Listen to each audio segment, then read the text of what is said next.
So, loneliness. We usually think of it as just, a passing feeling. But the source material we're diving into today paints a different picture. A really serious one, actually. Like a public health issue. Mm-hmm. It's framed less as an emotion and more like a fundamental biological drive. Like hunger or thirst. Yeah, It's quite a statement. exactly. It suggests our bodies are basically screaming at us for connection when we lack it. Okay.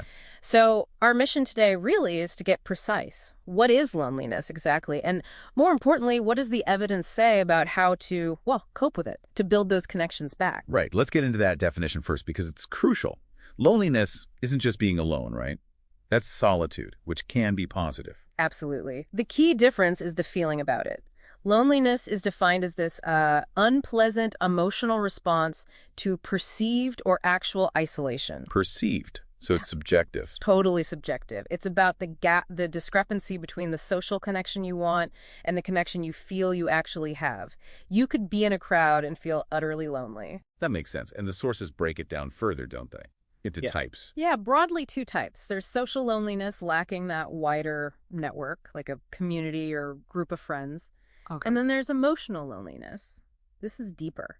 It's missing that close, intimate, nurturing connection, like a partner, a best friend, someone you feel truly attached to. And here's a really interesting bit. I found a 2019 study mentioned. Ah, yes, on older adults. Right. It found that emotional loneliness lacking that deep connection was significantly linked to a higher chance of dying. But social loneliness wasn't. Which is pretty profound. It really underscores that it's the quality of connections, that intimacy, not just the number of contacts, that seems critical for, well, thriving. So quality over quantity, definitively. It seems so. And that finding really pushes us to ask, what happens in the body when that quality connection is missing? How does feeling lonely translate into actual physical risk? Yeah, how does that work? Well, the body essentially goes into a kind of chronic stress mode, that emotional pain. It triggers the same stress pathways as physical pain does. Wow. The same pathways. The very same. And when that's constant, because the loneliness is chronic, it leads to things like long-term inflammation, and it actually suppresses your immune system. Which explains the health links. The sources list some scary ones. They do.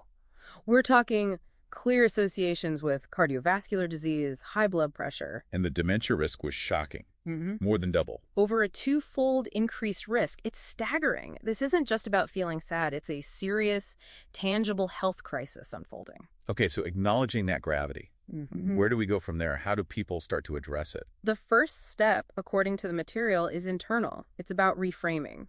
How so? Seeing loneliness not as some kind of personal failing or a fixed state you're stuck in, but as a signal, a sign that something needs to change.